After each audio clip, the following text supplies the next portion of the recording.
Okay, this is yesterday. Today it is Wednesday, January 24th. Yep. Wednesday, January 24th. Huge day yesterday, kind of a massive day yesterday. But before we get into that, one thing really quick, launching very soon, USA Newt Fatela, a subscription-based timeless universe of journalistic features where we slow down the pace and take you out to the farthest corners of America's complex soul with the help of text, audio, video, perspective, reflection, and analysis. Every Friday, a new feature will be published that examines topics about the land of the free under a microscope, which you can enjoy over the weekend. 59 kroners a month. Cup of coffee. I mean, nothing. Basically free. 590 kroner a year, where you get 2 months free. Incredible deal, incredible value. USA Newt Fatela coming soon. The inevitable, I guess, right? Again, big day, not a surprising day. Trump wins in New Hampshire. Last time I saw it, Trump was at 54.6%. Haley at 43.2%. Still, I believe it was 10% of the votes left to count when I last looked. It was supposed to be kind of a bright spot for the Haley campaign. She had won the endorsement of the governor. Surge in momentum in recent polls. She was closer than a lot of people thought. Trump, of course, won Iowa by 30 points. He won all of the state's 99 counties. However, New Hampshire has a more diverse kind of electorate, and I think that's it gave Haley hope, albeit for a short time. Far fewer evangelical voters. Despite getting beat, she vowed to remain in the race, saying she'll now focus on the February 24th primary in her home state of South Carolina, where she tries to remain a viable contender. I had a few takeaways. The first, Trump really wants her out. He is he's kind of no longer interested in playing this game, right? In what were expected to be celebratory remarks Tuesday night in New Hampshire, Trump instead sounded annoyed that Haley had not yet dropped out of the Republican primary race. He mocked Haley, calling her an imposter who had, quote, claimed victory despite doing very poorly, even though Haley actually, the first thing she did was congratulate Trump in her. So, yeah, pretty on brand. And, you know, we have to do what's good for our party. And she was up and I said, wow, she's doing like a speech like she won. She didn't win, she lost. And, you know, last week we had a little bit of a problem, and if you remember, Ron was very upset because she ran up and she pretended she won Iowa. And I looked around, I said, didn't she come in third? Yeah, she came in third. And then I looked at the polls. She was talking about most winnability, who's going to win, and I had one put up. I don't know if you see it, but I have one put up. We've won almost every single poll in the last 3 months against crooked Joe Biden. Almost every poll. And she doesn't win those polls. Second one, Haley says the GOP race is, quote, far from over. She told her supporters in her election night speech Tuesday in New Hampshire that there are, quote, dozens of states left to go. What's not clear, though, is where Haley could notch a victory against Trump. She is not participating in the Nevada caucus on February 8th. She will instead go on the primary ballot, which won't lead to her winning any delegates. And polls in her home state of South Carolina show Trump with a massive lead. I think the only bright spot, though, for Haley, I think CNN had an exit poll where Haley won 29% of the electorate that identified themselves as moderate, which again, does nothing for the primary, but that kind of spells trouble for the Donald when it comes general time. You wrote an article that we published this morning. What do you think? Did you watch any? Did you? Yeah. What are your thoughts? I mean, even though it wasn't by the margins of Iowa that she lost, I mean, she had to perform really in New Hampshire, and losing by 10 to 11 percentage points is not a performance that she can do anything with. And as you alluded to, I mean, next up for her is her home state, which, under any other given circumstance, you would think that that would be a huge advantage, but it is not. I mean, there's an entire month to go, and she, her momentum is very, scarce. Trump is the exact opposite, and as you also said, I mean, the polls in her home state are not kind to her at all. So Yeah, I what'd mean, you it's write? Is it 20? She's at 25. He's at yes. 62 or something. If you put them all together, that's where they stand, I right? mean, that's So it's shocking. yeah, so it's actually comical that she, has vowed to not drop out of the race. But I guess we'll see about that. I mean, you know, people say so much, but again, it's a long time to go. A lot can happen, a lot can change.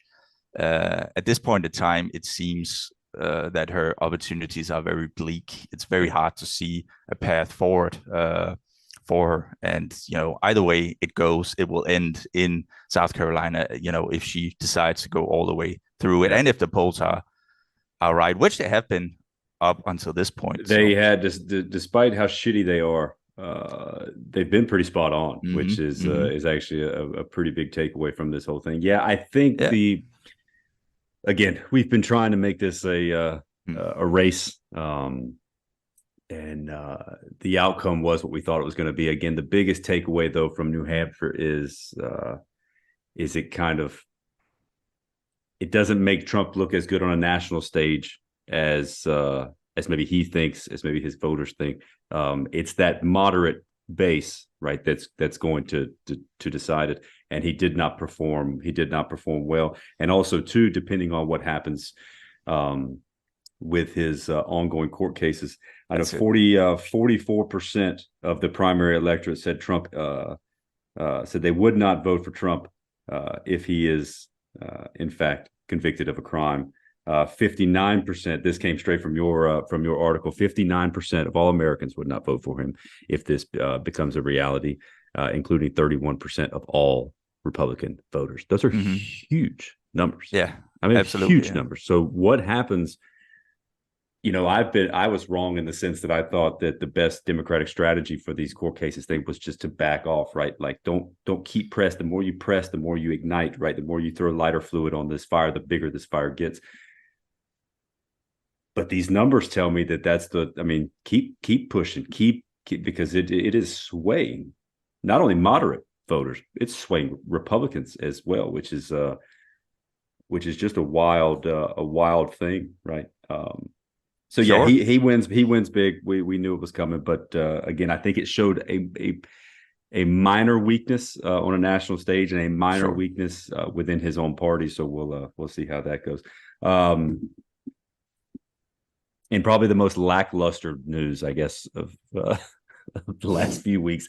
Biden wins through a write-in. Biden won the New Hampshire primary on Tuesday night.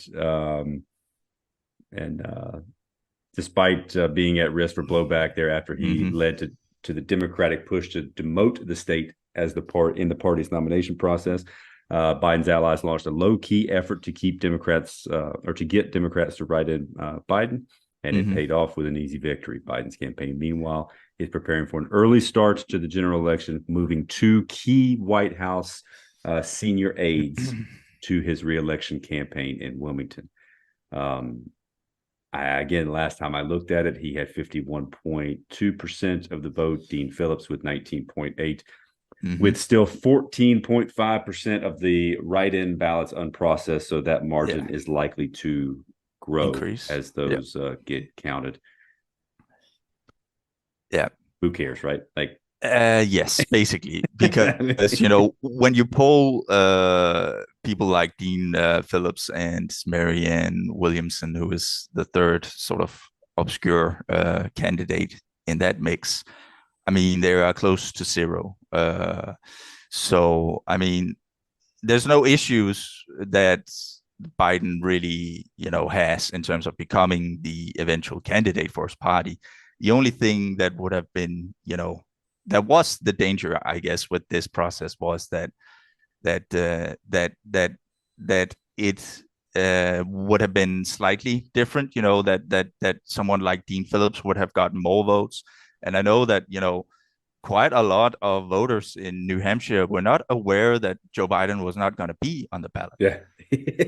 So that could have, at least generated very bad press today, had it been different, and bad press is not what you want, I guess, in any sense, especially Yeah. not when you're already a bit vulnerable as Joe Biden is Yeah. to an extent. But it didn't happen, so I guess they can check that off and then, right out onto the Yeah. sunset. It's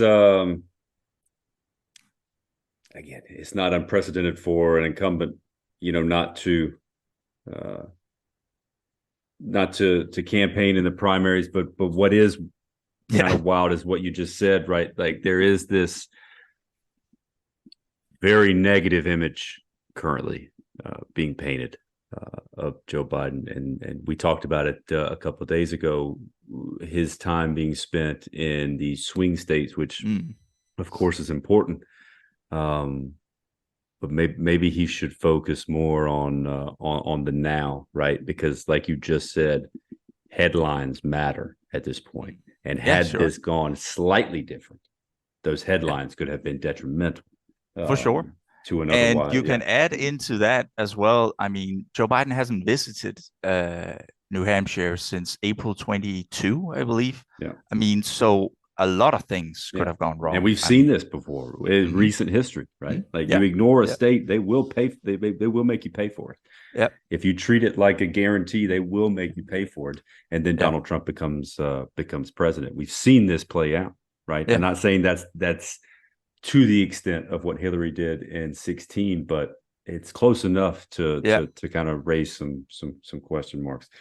Sure. So now let's go big picture, right? We know who the two candidates are going to be. Where does RFK Jr.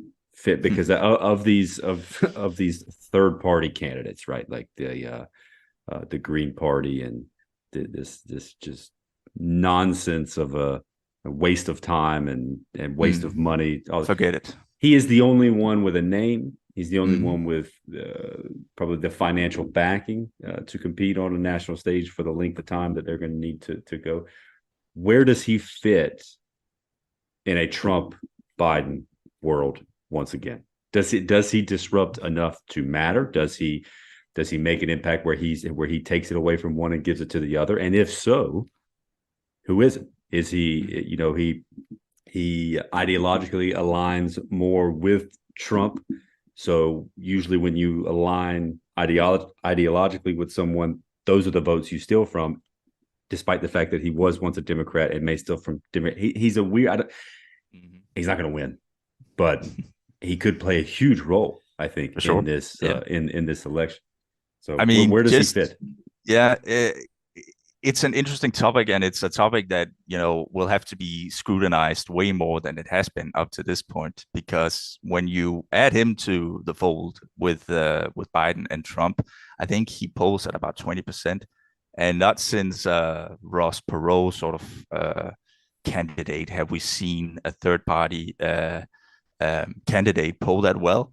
So he is going to be a factor, whether sort of the more whether the established parties or the mainstream media likes it. And I thought it was very interesting just, visiting North Carolina recently. A lot of the people that I talked to about, the election coming up, first of all, they expressed dissatisfaction with the potential and most likely outcome of it being Trump and Biden. And to that point, a lot of them brought up RFK Jr. So he is going to play a part for sure. And again, who does he hurt more, Trump, Biden? To your points, I think he definitely takes a bit from both sides. I think when you see sort of the reactions to him from the two parties, at this point it seems like the Republicans are maybe a tad more scared of him than the Democrats. Yeah. Initially you saw it a lot from especially the Trump campaign when he sort of announced his independence and was running as a third party choice. There was a lot of sort of blowback to that from that camp. So, he is an interesting one. Yeah, it's going to be interesting. It's going to be interesting to watch, right? Because the kind of the biggest tool in his arsenal, I think, is his intellect and his ability to kind of rhetorically hammer home a point, right? He's very good at that.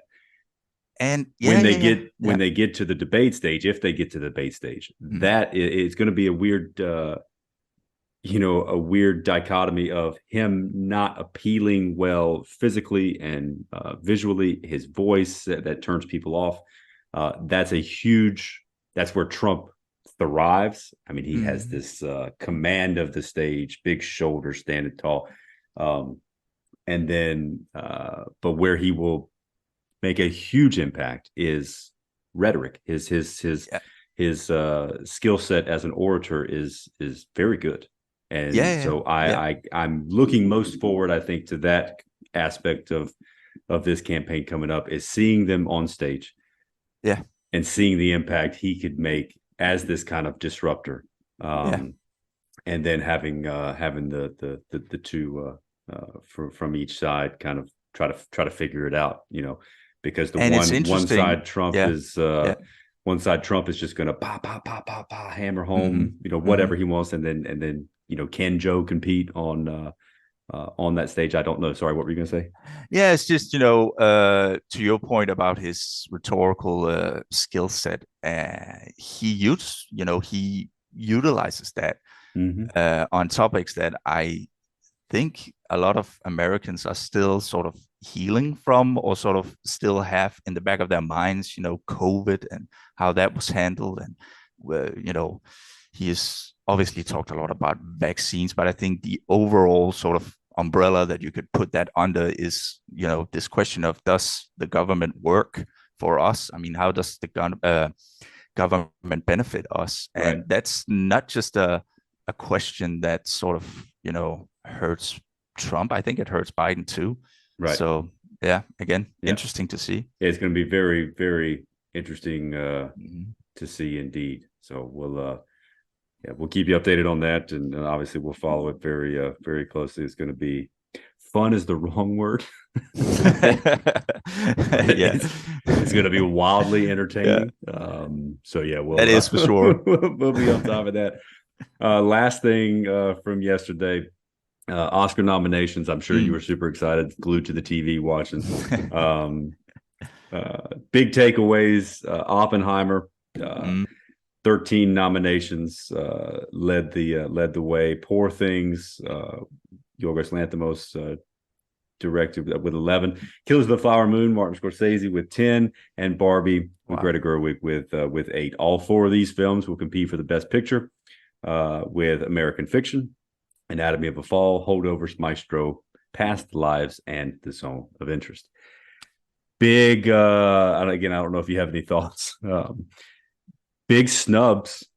Well, actually, let's do the positive first. A couple of records broken, or first times. Lily Gladstone, first ever Native American acting nominee, and the GOAT, Martin Scorsese, greatest living director, probably the greatest director of all time. Is now the most nominated living movie director, with one more than Steven Spielberg. The snubs, there's always snubs, right? Leonardo DiCaprio, I thought he was a lock. First off, he was fantastic. Second off, he's Leonardo DiCaprio. Thought he was a lock. That was probably the most shocking to me. But then for a few minutes, the world freaked out as Greta Gerwig, director of Barbie, and Margot Robbie, the star of the film, were both left without Oscar nominations. And when you look at the lead actress category from the start of kind of festival season, it was going to be stacked, and so I just don't think there was any room for Margot Robbie. Yeah, what are your thoughts? I mean, I felt inclined yesterday when I heard a podcast about, where they examined how Congress came about being involved in the financial aspect of this endeavor of creating the nuclear bomb. That sort of took me back to the experience of seeing Oppenheimer this summer, which was absolutely awesome. So I'll have to rewatch that again because it was an awesome movie. I'll say about another brilliant movie that is in the categories, as you said, too, Killers of the Flower Moon. That movie was a rare experience to me in the sense that after it was finished, I had two major takeaways from it. First of all, awesome acting. Second of all, was that it? And I mean, it's 3.5 hours, right? Well, we talked about it after you watched it, right? I had the Yes. same feeling. It was you watch You it, wanted and it was the more same with Oppenheimer almost. too, which is very strange considering these are super long movies in the same year. Yeah. I sat there for 3.5 hours, and then when it was done, I was like, I could literally do that again. Do more. Like Yeah, I could yeah, do it. sure. I could do it all over again. Restart Yeah. it. Let's roll from the top. Yeah, it's been an incredible year for movies. This is the first year of the